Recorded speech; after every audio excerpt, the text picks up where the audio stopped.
How are you, Phil? I'm great, thanks. Thanks for inviting me. This is quite the honor. Not at all. It's great to have you here and really looking forward to uncovering some of the secrets behind this piece over the next 25 minutes or so. It's an absolute gem of the Salvation Army repertoire and comes from the pen of Morley Calvert, perhaps a Yeah. composer that we haven't heard lots of music from, really, but everything he does produce is a very high quality. Could you tell us a little bit about the background of Morley Calvert and where this piece fits into his compositional output? Well, Morley Calvert actually, it's interesting connection. He was born in Brantford, Ontario, which is about a half an hour down the highway from here. I think you guys call it the motorway, but not far away. And then uh, during after his high school years, I believe it was, he moved to Montreal, which of course is a major cultural center in Canada. At that point in time, it was probably the major cultural center in Canada, and a real diverse mix of English and French. He went there and he went to school at McGill University, which is one of the top art schools in Canada. He got a couple of degrees there, and the entire time while he was studying, he was involved at Montreal Citadel. I'm told he was the songster leader for a few years, and then he took over Montreal Citadel Band in I think it was 1960. He led that band for about 10 years, so he had a pretty good stretch there all through the 60s. But the entire time he was, and this might explain why his compositional output army wise wasn't huge. He was a really busy guy. He was involved at the core with those groups, but he also was teaching high school the entire time, which can be a demand on your time. Running all the musical groups on the side as well as teaching. He was writing curriculum. I think he wrote a wind band curriculum for high school at one point. He was studying for his degree, and then while he was at McGill, he started a concert band. He started a community concert band during the 60s. He led a group called the Imperial Singers, and he established a music camp, a summer music camp called the Monteregian Music Camp, I think it was, for high school students over the summer. He wrote Canadian folk song suite towards the latter years of his Quebec years. He was in Quebec, I think, until 1972. And he wrote Canadian folk song suite in 1967. It was for Canada's centenary celebration of becoming a country. And so he was asked to write something for the Earl's Court Citadel Band because they were supposed to play at the World's Fair 67, Expo 67. And they wanted they wanted to have an original piece of Canadian music. So that's what they asked Morley for, and that's what they got. They got a pretty good piece.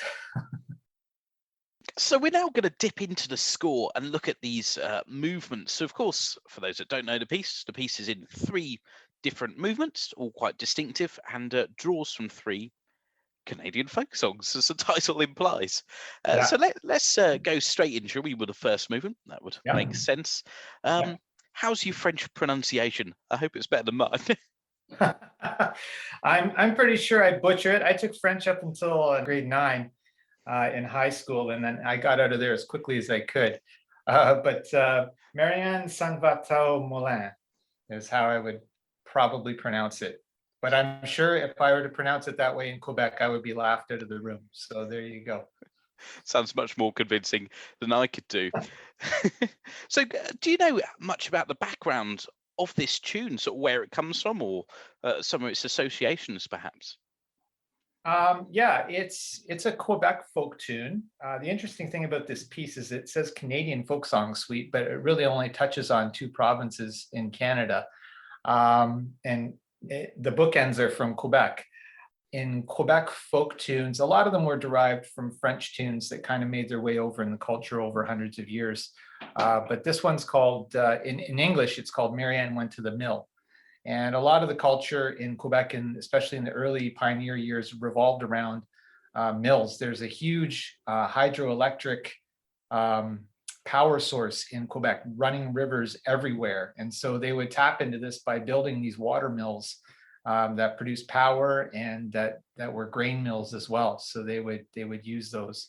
So there's a lot of folk songs from Quebec that have to do with, going to the mill or being at the mill or working at the mill. I have actually the words here. Are you familiar with them at all? No, I'm not actually. So please feel free to share. I'll give you the short version of the story. Marianne went to the mill to fill her sack with grain, and she had her donkey with her. And while she had the donkey tied up behind the mill, it was attacked and eaten by a wolf. So that's the story behind the tune, which is probably a first in Salvation Army literature, I'm pretty sure. The other thing about the first movement is that he actually wrote the first movement separately as part of a brass quintet that he wrote years before. So I think it was 1961. He wrote a suite for brass quintet called, I think, Suite from the Monterregian Hills.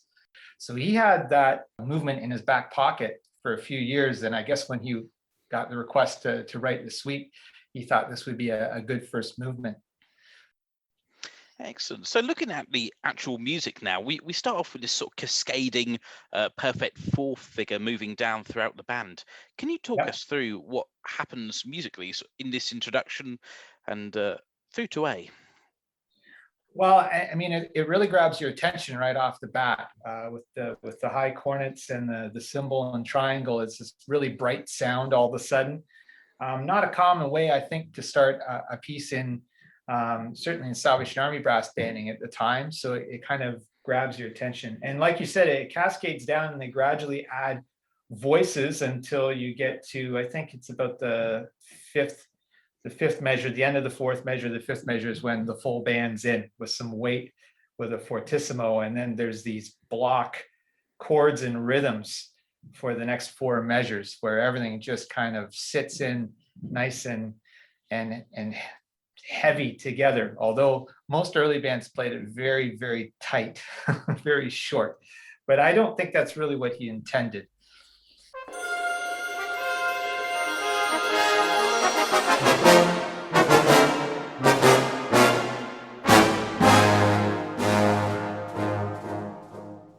Fantastic. So that takes us through to letter A.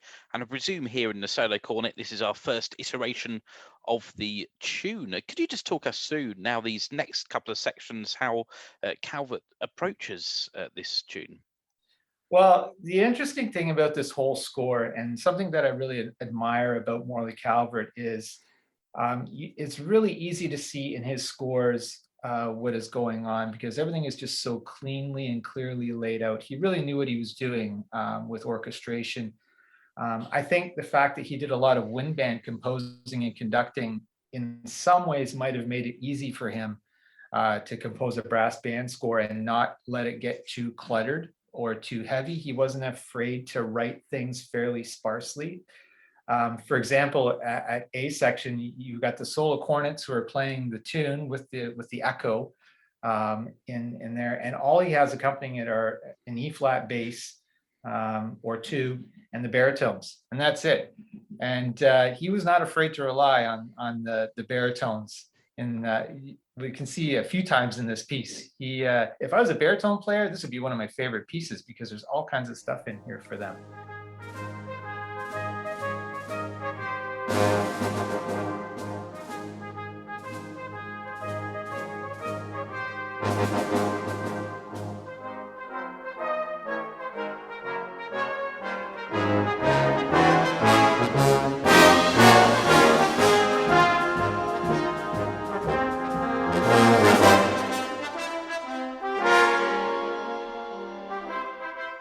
Going from, I think, A flat up to F concert.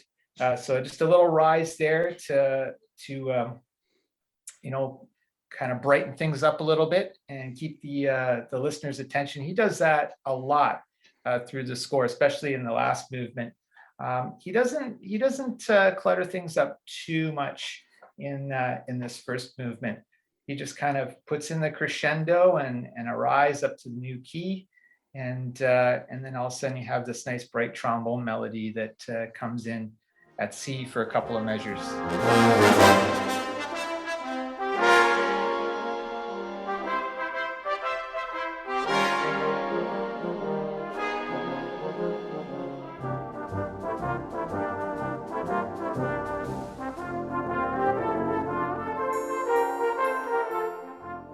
There are times in this piece where, to me, it really shows that wind band music was a big part of his life, and that I think he was really familiar with the works of, for example, Holst and Granger. When I listen to D section, it sounds like something straight out of Lincolnshire Posy. Just the way he rolls the melodies around with the tubas and the mellows, the middle of the band.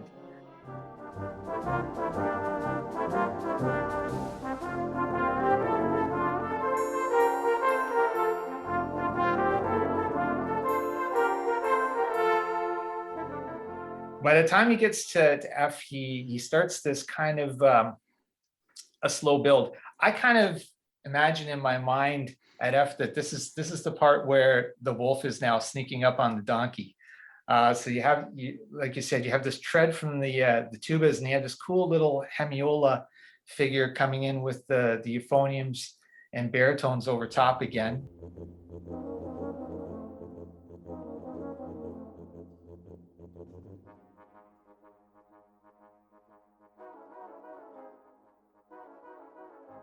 And then it comes back later with the bass trombone. Hooray for the bass trombone, playing the bass line. And then the horns and the first cornets come in over top of that. And again, it's just all great examples of scoring that at the time, he wasn't afraid to use the color parts on their own. He wasn't afraid to use the middle of the band that's often neglected or given offbeats and stuff like that. Just really, really classy and imaginative. So, and then he has this really nice pyramid that comes through in G, with at the time would have been probably fairly cutting edge harmonies, going through some of the tritones and stuff like that he uses through there. And then again, he just locks everything in with this unison. And then he dials it right back again for going into H. And what I really love is the dramaticism. I don't know if that's a word, but these whole unison rest moments bring the space, and the music really adds to that drama. For sure. You know, a lot of people think when they look at this first movement, they think, oh, this is easy music, you know, just about any band could play this. But I think to play it well and to be comfortable with those rests and the thin scoring and all those kinds of things, you actually need quite a good band to carry this off. It's definitely not out of place in the festival series, that's for sure.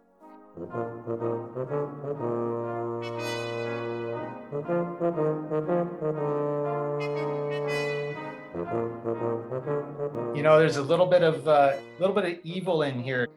You have those minor seconds clashing in the muted cornets, which is almost kind of like a warning. There's a wolf coming, and the tuba is representing the donkey just kind of nonchalantly out behind the mill. And I don't think there's a better instrument there to represent a donkey other than that solo tuba, is there really? No, I think that's apropos. That sort of brings us onto, well, the closing section of this movement through to letter I and a scintillating climax, really. Oh, absolutely. I feel like the end of this movement is actually when the action goes down. That's it. The wolf gets the donkey. So you've got this build over, I think it's about 6 or 7 measures. You're going from a mezzo piano up to a fortissimo. You've got bass notes that are going down in octaves every 2 measures. He's got that figure that he repeats 3 times, almost like it increases in insistency each time. And that's the way it feels. You know, it goes, especially when it goes up in pitch for the second entry.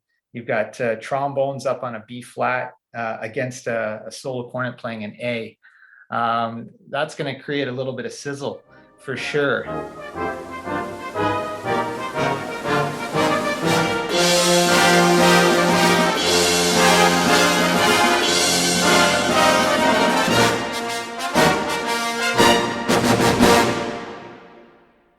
So that brings us on to our second movement, and I can pronounce this one. She's Like the Swallow, and this tune comes from Newfoundland. Could you tell us a little bit about the background of this melody and how it contrasts the first movement? Sure. First of all, I'll do my friends from the rock a favor, and I'll tell you that it's pronounced Newfoundland. She's Like the Swallow is about a maiden who had her love. She picked flowers for him and wanted to bring him gifts and stuff like that. And in the meantime, Her man found somebody else that he was interested in, so she was heartbroken. The modal shape of the tune really kind of reinforces that sadness. It's actually, I think, written in the Dorian mode. Morley, he scored it out in the minor, but if you look all the way through, there's raised sixes all the way through, lots of C sharps in the B flat instruments, which would indicate it's in, I think, concert D Dorian mode. I wouldn't even want to pull it apart too much, just because I feel like I wouldn't be doing it justice to try to analyze it that closely. He throws in this beautiful counter melody in the euphoniums at B that if you're a euphonium player, you just love this section. Like, it's just gold.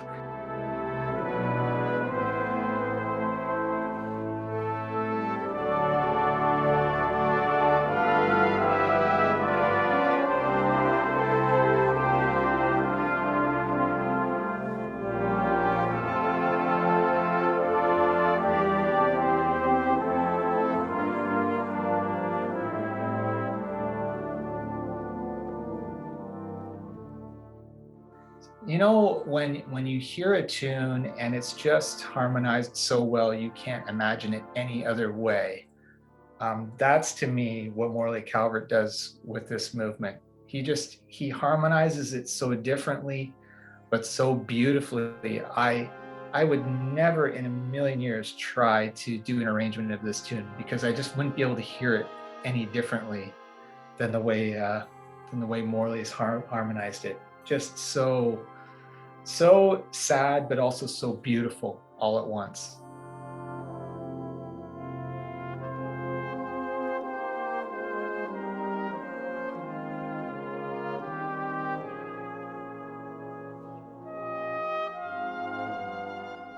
I didn't know until Brian Burdett a few years ago came and did a rehearsal at our corps, and he rehearsed the second movement, and he put us on to the words from the songbook, song number 145.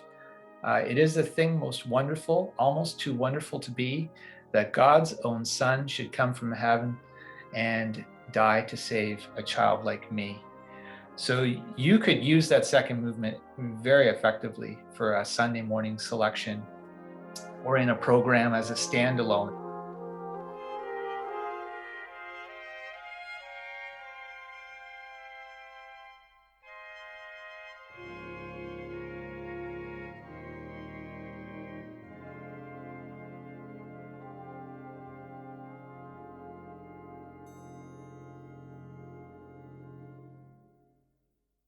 So for the third movement, we once again journey back to Quebec.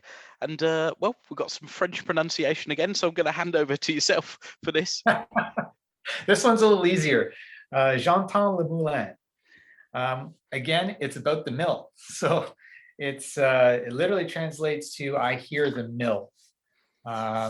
So again, you've got mill music.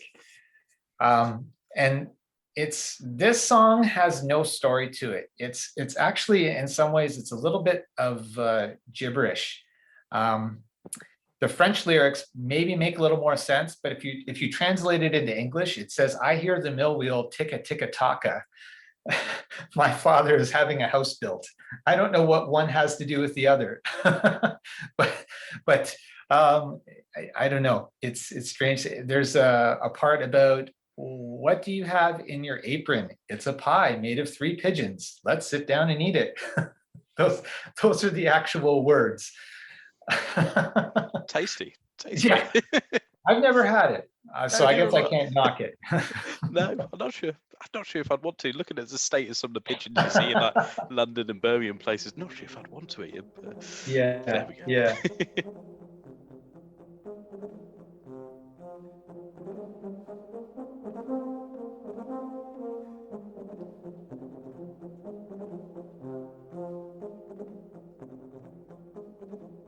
This does so well on concert programs because it starts simply, and Morley does a fantastic job of just gradually cranking up the intensity. section by section. Almost like, you're there at the mill, and the mill is starting to go faster and faster and faster. And it's almost like you're afraid this mill is going to go so fast that it starts to fall apart. The imagery, the really basic imagery of it is so easy to convey to an audience. And it's exciting music to listen to.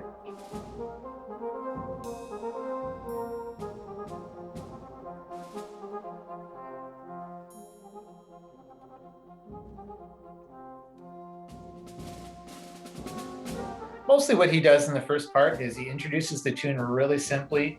Again, baritones get the tune at A, which is unusual, I think, at that time in Salvation Army literature. With the flugel, again, he's not shying away from color parts and middle of the band. Modulates up a key, one step at B.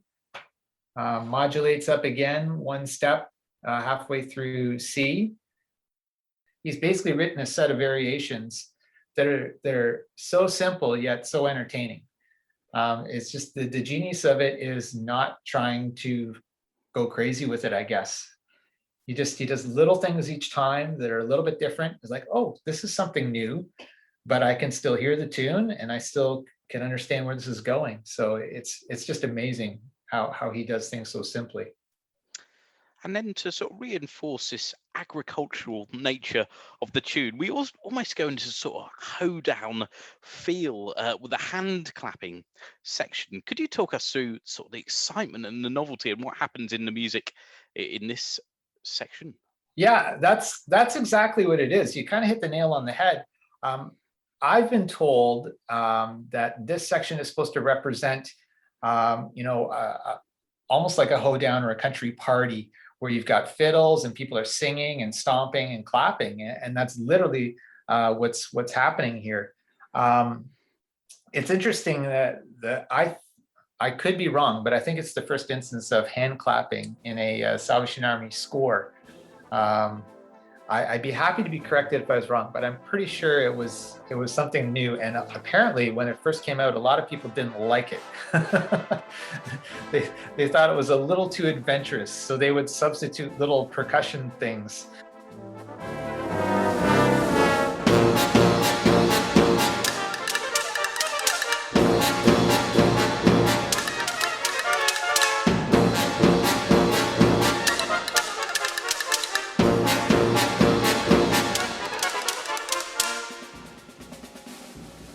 There we go. Our listeners can tweet us in if they know of a piece that came before this that does have hand clapping in.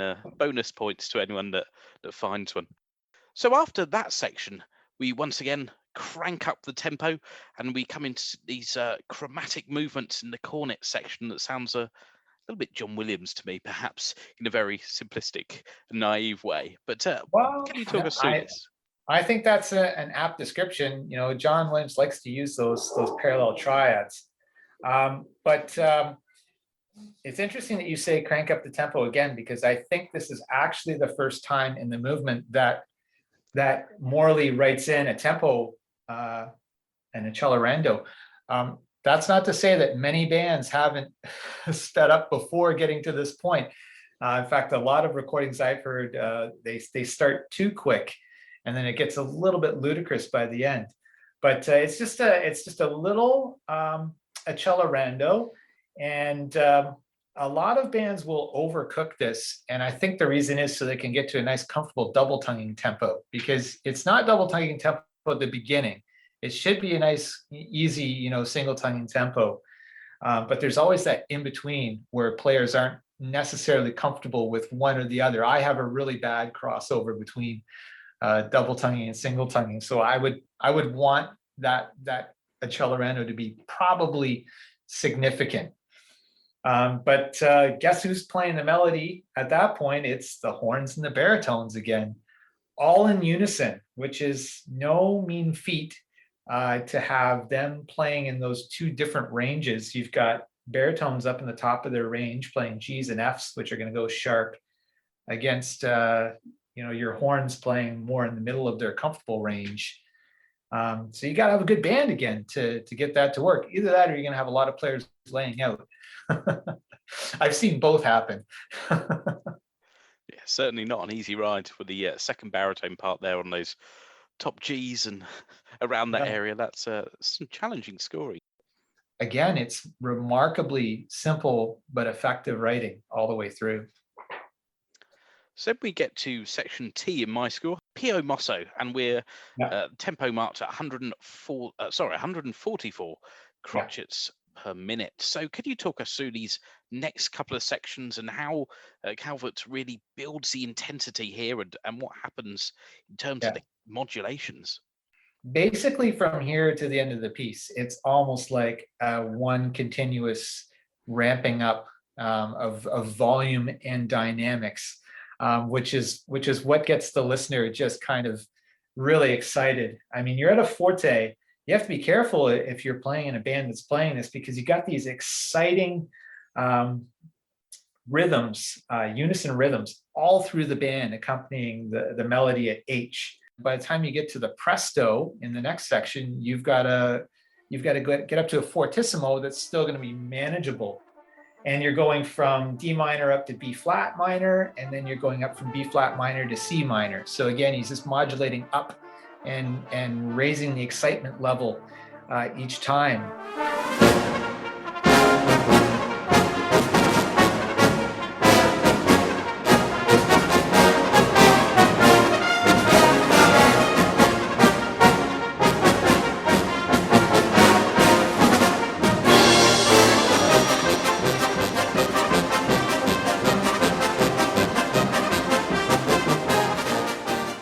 So our final section is then marked Furioso, and the energy really doesn't die here, even though the scoring in the last few bars drops down to just that single euphonium before we have that final gesture to end the piece. Can you just talk us through this very final conclusion? Yeah, for sure. He again, he takes the tempo up another notch. I think in the original manuscript, he only had it marked as 160. It's marked 166 in the published version. So I don't know if that was his decision or somebody at Editorial thought it would be great to add that little extra excitement. But apparently, everybody wants it faster each time it gets published. But you've got this Furioso with the cornets are all on the upper register playing this it's all syncopation, but there's two different syncopations happening. You've got one in the cornets, and you've got a separate syncopation that sometimes lines up in the horns, which can be a little bit of a trap for bands. And again, you've got to have people who are really confident in their rhythms all the way through. And then he's got the symbol and the triangle again, like at the opening of the piece, providing that brilliance, right? So it's almost like it comes full circle, but with these syncopated movements, and then it all just drops out completely, and you've got one little euphonium popping in. Usually, bands will just have one euphonium play this. It's not marked solo or solely in my part. It's not marked piano in the published version, but he had it marked piano in the manuscript. So it's just this little pop in from the euphonium, and then the cornets start into this run that just it just soars up to this high D at the end for the solo cornets, which also wasn't in the original manuscript, interesting enough. In the original manuscript, he only had the soprano going up to an A, and he had the solo cornets in the last measure played an A quarter note and then a D in the staff.